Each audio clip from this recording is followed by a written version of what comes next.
নমস্কার, আভাস নিউজে সকলকে স্বাগত। আমি প্রগতি শুরু করছি আজকের সংবাদ। লোকসভা নির্বাচনের পর যে সমস্ত বিজেপি কর্মীরা ভয় ঘর ছেড়েছেন তারা আশ্রয় নিয়েছেন বিজেপির জেলা দলীয় কার্যালয়। সেই সমস্ত কর্মীদের সঙ্গে দেখা করলেন প্রাক্তন মেদিনীপুরের সাংসদ দিলীপ ঘোষ। তবে তিনি কর্মীদের পাশে থাকার বার্তা দিলেন। লোকসভা নির্বাচনের পর যে সমস্ত বিজেপি কর্মীরা ভয় ঘর ছেড়েছেন তারা আশ্রয় নিয়েছেন বিজেপির জেলা দলীয় কার্যালয়। সেই সমস্ত কর্মীদের সঙ্গে দেখা করলেন প্রাক্তন মেদিনীপুরের সাংসদ দিলীপ ঘোষ। তবে তিনি কর্মীদের পাশে থাকার বার্তা দিলেন। উল্লেখ থাকে, এবার লোকসভা নির্বাচনে দিলীপ ঘোষকে দল মেদিনীপুরে টিকিট দেয়নি। তাকে বর্ধমান দুর্গাপুরে টিকিট দেওয়া, সেখানে প্রায় 1.5 লক্ষাধিক ভোটের ব্যবধানে পরাজিত হয়েছেন। আর তারপর থেকে নানা ক্ষোভ বিক্ষোভ শুরু হয়েছে দলের মধ্যে। ইতিমধ্যে রাজ্য জুড়ে শাসক দল বিজেপি কর্মীদের ঘরছাড়া করেছে বলে দাবি তুলে রাজ্যপালের সঙ্গে দেখা করেছেন বিরোধী দলনেতা। কেন্দ্রীয় প্রতিনিধি দল এই রাজ্যে এসেছে দেখতে। তারা ফিরে গিয়ে প্রধানমন্ত্রীকে রিপোর্ট দেবে। আর নির্বাচনের পরে মেদিনীপুরের পরাজিত সাংসদ অগ্নিমিত্রা পল বারে বারে এসে তিনি কর্মীদের সঙ্গে দেখা করেছেন, কিন্তু লাভ কিছু হয়নি। কর্মীরা ক্ষোভ তুলেছিলেন জেলা সভাপতি সুদাম পণ্ডিত সহ জেলা নেতাদের বিরুদ্ধে, কিন্তু তাতেও কোনো কাজ না হওয়ার সোমবার জেলা কার্যালয় সেই জেলা সভাপতি সুদাম পণ্ডিতকে পাশে বসিয়ে ঘরছাড়া কর্মীদের পাশে থাকার বার্তা দিলেন দিলীপ ঘোষ।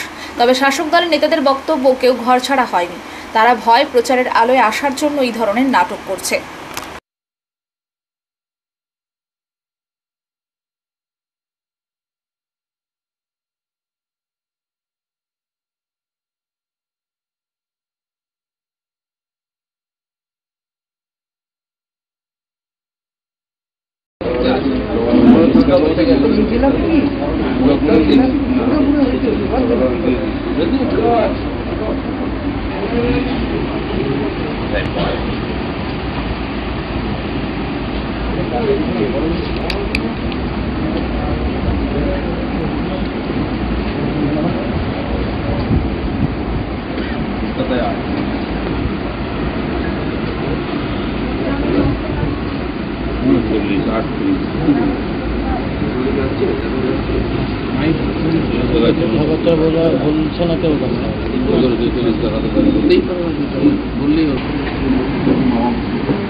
ফের ঝুলন্ত মৃতদেহ উদ্ধার হলো আইআইটি খড়গপুরের এক ছাত্রীর। ঘটনা ঘিরে ব্যাপক চাঞ্চল্য ছড়ালো আইআইটি খড়গপুর চত্বর জুড়ে।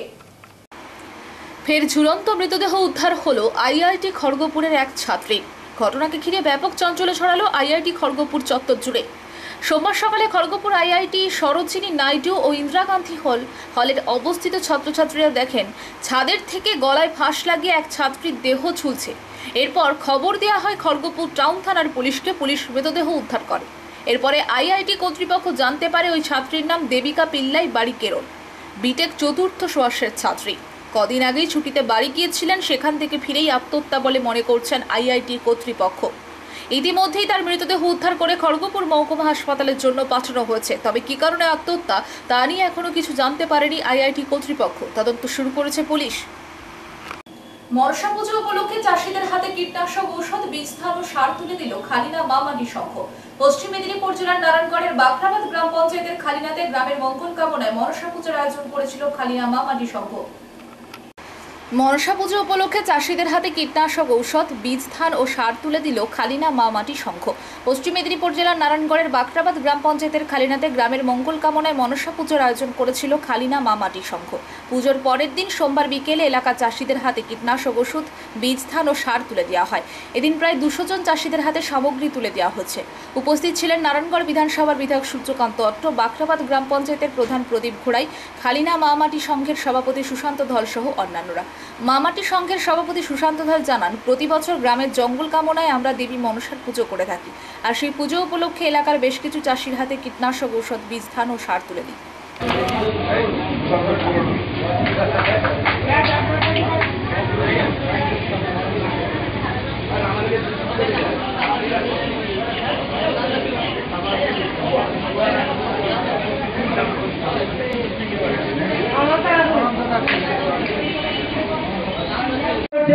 আজকে যেখানে আমরা হাঁটতে আছি, দীর্ঘদিন আমাদের সিপিএম সেটা কর্ণপাত করেনি বা একটা হাসছে দল সেটা দেখেনি। কিন্তু আমাদের নারকেল ভেঙে যখন ছেলেরা শুনলেন, সেই সময় অনেকে উপহাস করেছিল এটা মিথ্যা। তৃণমূল কংগ্রেস সেটার কাছে বিভিন্নভাবে আমাদেরকে সেদিনকে অপদস্থ করা হয়েছে, সুশান্তকে করা হয়েছে। আমরা এমসি স্কুলে পাঠিয়েছিলাম, আপনারা কিন্তু তৃণমূলের নীতি আদর্শকে সামনে রেখে করেননি, তাই আপনারা কিন্তু বেছে নিয়েছেন বিজেপিকে। সেই বিজেপি আজকে কিন্তু আমাদের সাজানো আছে কীটনাশক, চাষিদের প্রিয় জিনিস। চাষকে মসৃণ করতে গেলে যে সমস্ত উপকরণ দরকার হয় তার মধ্যে এটা একটা। এটাকেই সামনে রেখে আজকের এই অনুষ্ঠান। এই অনুষ্ঠানে আমাদের প্রধান উপস্থিত আছে, আমাদের বক্তব্য রাখলেন স্বপন মাইতি, বিমলবাবু, অনেকেই আছেন, পঞ্চায়েত সদস্য, সঞ্চালক, সর্বোপরি আপনারা। আমি যে কথাটা আপনাদেরকে আমাদের বক্তারা বলছিলেন এবং আমিও দু একটি কথা সেই প্রসঙ্গে বলব। আমি প্রত্যেক নির্বাচনে শুনেছি যে, আপনারাও শোনেন যে নির্বাচনের পরে মারপিট হয়, গণ্ডগোল হয়। 19 সালে আমি খুব একটা বেশি রাজনৈতিকভাবে পদক্ষেপ নেওয়ার আমার সুযোগ ছিল না। 2020 সালে আমি 19 সালে বিজেপি সিপিএম যৌথভাবে তৃণমূল কংগ্রেসের উপর আক্রমণ করার পর লোকসভা নির্বাচনের পরে আমি সরাসরি কাজ করার আগ্রহ প্রকাশ করেছিলাম এবং সরাসরি সংগঠনে হস্তক্ষেপ করেছিলাম। কোন বিজেপির বান্দা নেই একটা পোলিং এজেন্ট, কোন বিজেপির বান্দা নেই একটা পোলিং এজেন্ট বসে 270টা বুথের খুব বেশি হলে 70টা বসতো। কেন সূর্য তো রাতেও বেরোতে পারে, দিনেও বেরোতে পারে, ভোরেও বেরোতে পারে, মারও খেতে পারে, মারও দিতে পারে, এটা সবাই জানে। কারণ আমার জন্ম রাজনীতিতে ছাত্র অবস্থা থেকে। 80 দশকের 10 বছর বিড়লা কলেজের কোনো মাটি সিপিএমকে ছুতে দিইনি আমরা। 82 থেকে 92 বিড়লা কলেজের মাটির কোনো বান্দাকে আমরা ছুতে দিইনি। ফলে রাজনৈতিকভাবে এটা আমার গায়ের জয়ী কথা নয়, একটা মানুষের অক্লান্ত পরিশ্রম এবং তার প্রচেষ্টা, তার ইচ্ছা শক্তি প্রবল থাকলে এটা সম্ভব হয়। পুকুর খনন করতে গিয়ে মাথার খুলি উদ্ধার, এলাকায় ব্যাপক চাঞ্চল্য ছড়ালো। ঘটনাটি ঘটেছে সোমবার সকাল 11টা নাগাদ পূর্ব মেদিনীপুর জেলার এগরা 1 ব্লকের জেলথান গ্রাম পঞ্চায়েতের বাধিয়া গ্রামে। পুকুরে মাটি খনন করতে গিয়ে উদ্ধার মাথার খুলি, এলাকায় আতঙ্ক। পুকুরে খনন করতে গিয়ে মাথার খুলি উদ্ধার, এলাকায় ব্যাপক চাঞ্চল্য ছড়ালো। ঘটনাটি ঘটেছে সোমবার সকাল 11টা নাগাদ পূর্ব মেদিনীপুর জেলার এগরা 1 ব্লকের জেলথান গ্রাম পঞ্চায়েতের বাধিয়া গ্রামে। এই গ্রামের প্রায় 12 বিঘা জায়গায় একটি পুকুর রয়েছে। সেই পুকুর দীর্ঘদিন সংস্কার হয়নি। সরকারি উদ্যোগে 1 সপ্তাহ ধরে খনন কাজ চলছিল। এদিন জেসিবি দিয়ে মাটি খনন করার সময় খুলিটি বেরিয়ে আসে। কিছুক্ষণের জন্য খনন কাজ বন্ধ হয়ে যায়। এলাকার মানুষ এসে ওই খুলি দেখার জন্য ভিড় জমায়। তবে এই খুলিটি এখানে কিভাবে এলো, কতদিনের পুরনো সে বিষয়ে কিছু জানা যায়নি। স্থানীয়দের অনুমান অন্তত 50 বছরেরও পুরনো এই খুলি। তবে এই ঘটনায় প্রশাসনের কাছ থেকে কোনো প্রতিক্রিয়া পাওয়া যায়নি।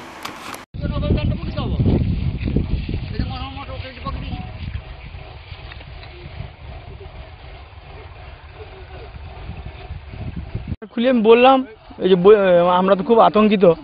এই পুকুর 150 বছর থেকে আরও বেশি, 160-62 বছর আমাদের ঠাকুরদার মুখ থেকে শুনেছি। কোনোদিন মানে ওই খননের পরে আর কোনোদিন সংস্কার হয়নি। আজকে যদিও সংস্কার শুরু হলো কিছুদিন আগে, এই মাথার খুলি মাটির মধ্যে থেকে পাওয়া গেল।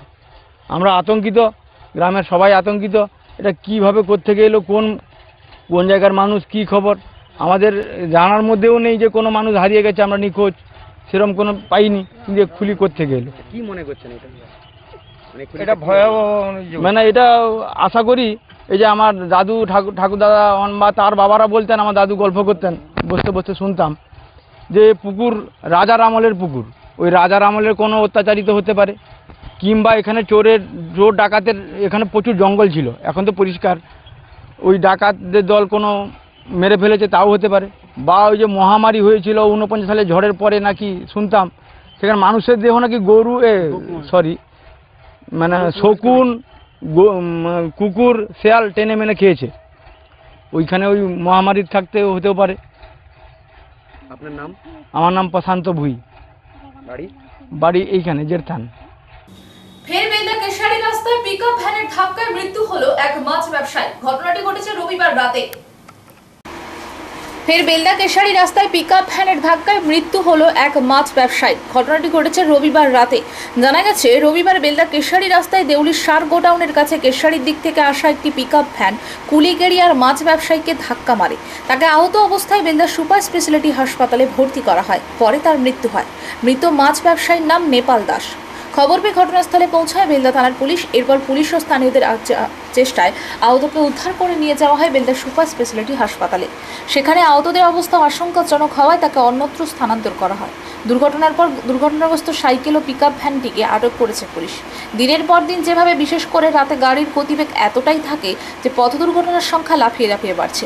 পুলিশ তা কমানোর চেষ্টা করলেও হচ্ছে না।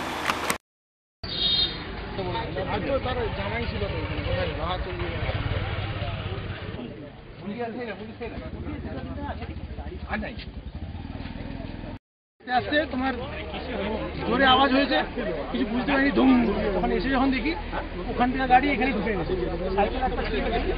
সাইকেলটা লোকটা কোন ধার থেকে আসছে তাও জানি না, ডান দিক থেকে বাম দিক, লোকটা নিয়ে পুরো ভিতর থেকে ঢুকে গেছে। যখন আসি তখন দেখি কিছু লোক টেনে ওই ভিতর থেকে বার করে তারপরে তাকে মানে ট্রিটমেন্ট করে ট্রিটমেন্ট করে সঙ্গে সঙ্গে মনে নিয়ে গেল। এখন তো মনে রেফার করে দিয়েছে। দেখা যাক কোথায় হয়েছে এটা? কখন নাগাদ হয়েছে? 15 মিনিট, কত 10টা 20 বলো, 10টা 20 মতন সময়। দেউলি নজরুল সংস্কৃতি সংঘের অনুষ্ঠান এবছর 24তম বর্ষে পদার্পণ করল। 24তম বর্ষে ভারতবর্ষের ব্রিটিশ বিরোধী আন্দোলনের অন্যতম উলগুলান বিদ্রোহের নায়ক বীর বিরসা মুন্ডার 125তম শহীদ বর্ষ স্মরণে 3 দিনের ক্রীড়া সাংস্কৃতিক প্রতিযোগিতায় আবৃত্তি, অঙ্কন, সঙ্গীত, কুইজ, প্রবন্ধ পাঠ, মিউজিক্যাল চেয়ার, দৌড়, বল পাসিং এর সহ বিভিন্ন প্রতিযোগিতার আয়োজন করা হয়। দেউলি নজরুল সংস্কৃতি সংঘের অনুষ্ঠান এবছর 24তম বর্ষে পদার্পণ করল। 24তম বর্ষে ভারতবর্ষের ব্রিটিশ বিরোধী আন্দোলনের অন্যতম উলগুলান বিদ্রোহের নায়ক বীর বিরসা মুন্ডার 125তম শহীদ বর্ষ স্মরণে 3 দিনের ক্রীড়া সাংস্কৃতিক প্রতিযোগিতায় আবৃত্তি, অঙ্কন, সঙ্গীত, কুইজ, প্রবন্ধ পাঠ, মিউজিক্যাল চেয়ার, দৌড়, বল পাসিং সহ বিভিন্ন প্রতিযোগিতায় আয়োজন করা হয়। এই প্রতিযোগিতাগুলিতে অসংখ্য প্রতিযোগী অংশগ্রহণ করেন। অনূর্ধ্ব 16 ক্রিকেট টুর্নামেন্টও অনুষ্ঠিত হয়েছে। রবিবার সংগঠনের পতাকা উত্তোলনের মধ্য দিয়েই অনুষ্ঠানের সূচনা করেন নজরুল সাংস্কৃতিক সংঘের সভাপতি যোগেন্দ্রনাথ বেরা। পরে বিদ্রোহী কবি কাজী নজরুল ইসলাম ও বিরসা মুন্ডার প্রতিকৃতিতে মাল্যদান করে শ্রদ্ধা জ্ঞাপন করা হয়। নজরুল সাংস্কৃতিক সংঘের কোষাধ্যক্ষ সুশান্ত পানিগ্রাহী জানান, দেউলির এলাকায় সুস্থ সংস্কৃতির বার্তা বরণের লক্ষ্যে বিগত 24 বছর ধরে দেউলি নজরুল সাংস্কৃতিক সংঘের পক্ষ থেকেই প্রচেষ্টা চালিয়ে আসছেন। সোমবার সন্ধ্যায় সমস্ত সফল প্রতিযোগীদের হাতে পুরস্কার তুলে দেওয়া হয়েছে। দেউলি নজরুল সাংস্কৃতিক সংঘের উদ্যোগে 24তম বর্ষে ব্রিটিশ বিরোধী আন্দোলনের অন্যতম নেতা উলগুলান বিদ্রোহের নায়ক বিরসা মুন্ডার 125তম শহীদ বর্ষ পূর্তিতে আমরা 3 দিনের বাৎসরিক ক্রীড়া সাংস্কৃতিক প্রতিযোগিতা, আলোচনা সভা অনুষ্ঠানের আয়োজন করেছি। আজকে তৃতীয় দিন। বিভিন্ন প্রতিযোগিতায় অসংখ্য প্রতিযোগী অংশগ্রহণ করেছেন। আজকে সন্ধ্যায় সান্ধ্যকালীন সাংস্কৃতিক অনুষ্ঠান, আলোচনা সভা, পুরস্কার বিতরণ সভা রয়েছে। আমরা প্রত্যেক বছর সুস্থ সংস্কৃতি বাতাবরণের লক্ষ্যে বিগত 24 বছর ধরে এই এলাকায় এই প্রচেষ্টা চালিয়ে আসছে।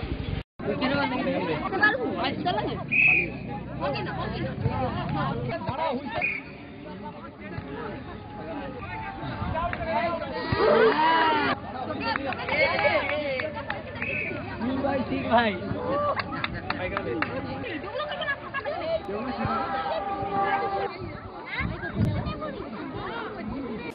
গ্রামের ছেলে মেয়েদের মস্তিষ্কের বিকাশ ঘটাতে চেস প্রতিযোগিতার আয়োজন করলো যুব চেস একাডেমি। সোমবার পশ্চিম মেদিনীপুর জেলার নারায়ণগড়ের বেলদার দেউলিতে এই চেস প্রতিযোগিতার আয়োজন করা হয়।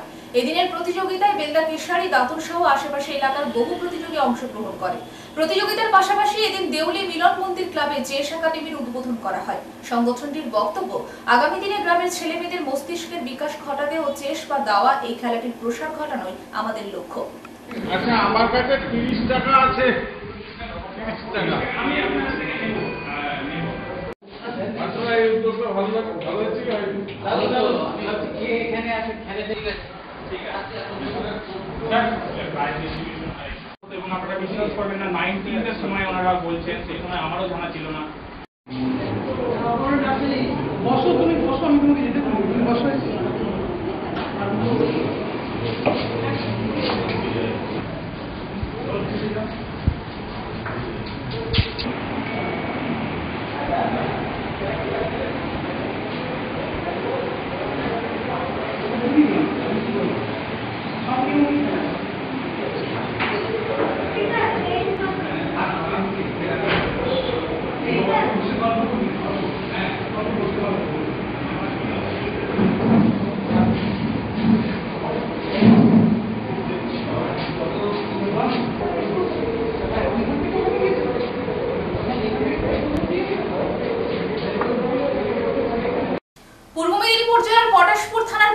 পাটনাগ্রামে সোমবার অনুষ্ঠিত হলো এক মহতী স্বেচ্ছায় রক্তদান শিবির ও ডেঙ্গু সচেতনতা শিবির।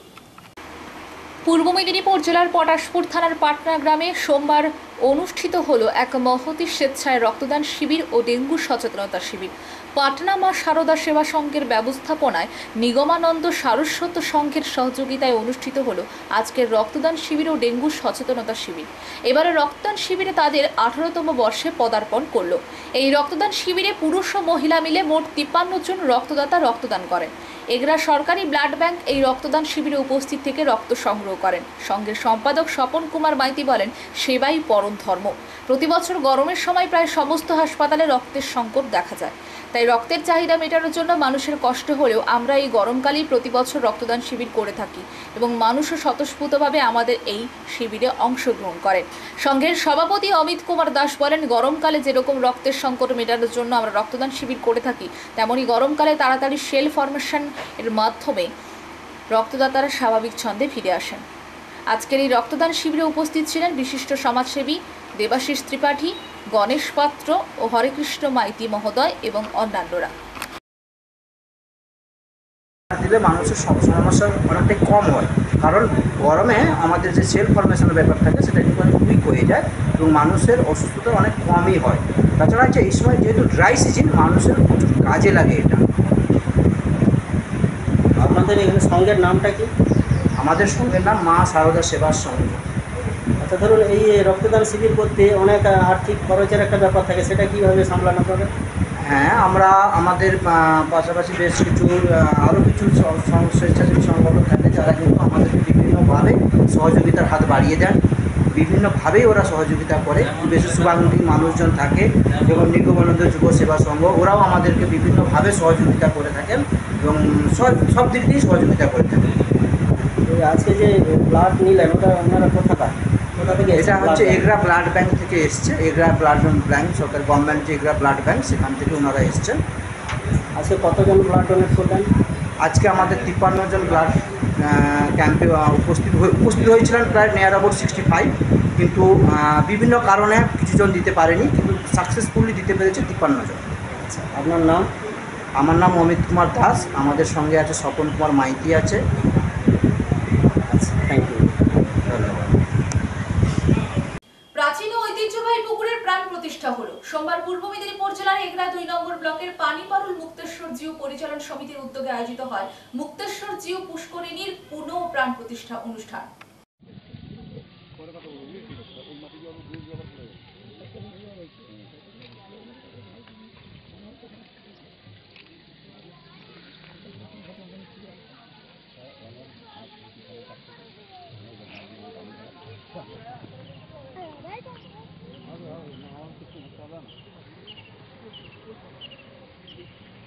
সেটা দিয়ে গেল কেন?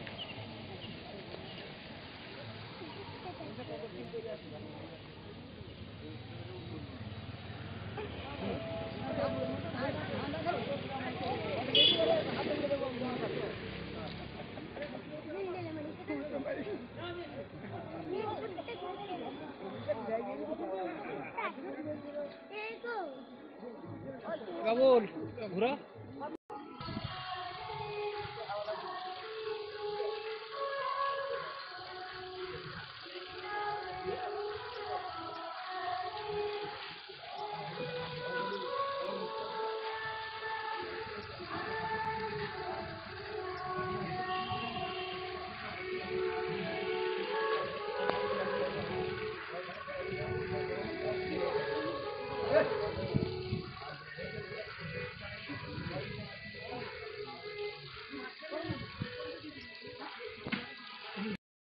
ভক্তিপূর্ণ শ্রদ্ধা প্রণাম নিবেদন করি।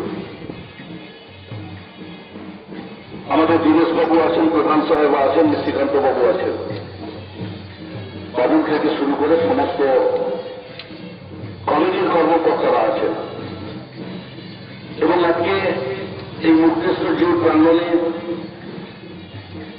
অনেক ভক্তবৃন্দ বিশ্ব মানব জাতির মঙ্গল কামনায়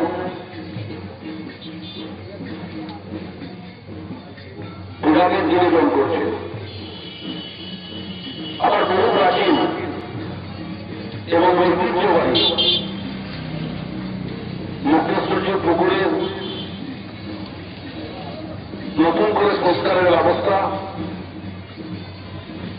সরকারি আর্থিক সহযোগিতায় অর্থাৎ সরকারের অর্থানুকূল্যে নিশ্চিতভাবে সম্ভব হয়েছে। তবে এই ঘটনা অত্যন্ত বিরল, তার কারণ সত্যি সত্যি। সংবাদ এই পর্যন্ত। নমস্কার।